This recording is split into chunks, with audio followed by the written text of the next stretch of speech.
State of the Nation address ni incoming President Rodrigo Duterte gagawin ng simple, tradisyonal na fashion show, hindi na mangyayari. Detalye mula kay Eagle News reporter Madeline Villar.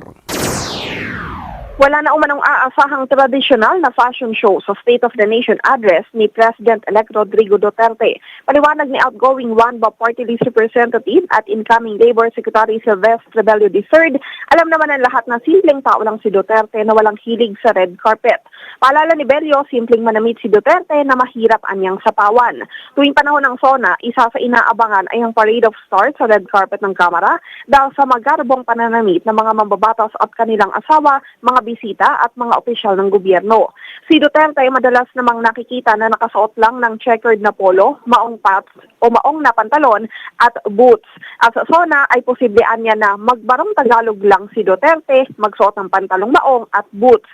Kaya payo ni Bello sa mga nakasama sa Kongreso na gawing simple na lang ang kanilang pananamit sa SONA.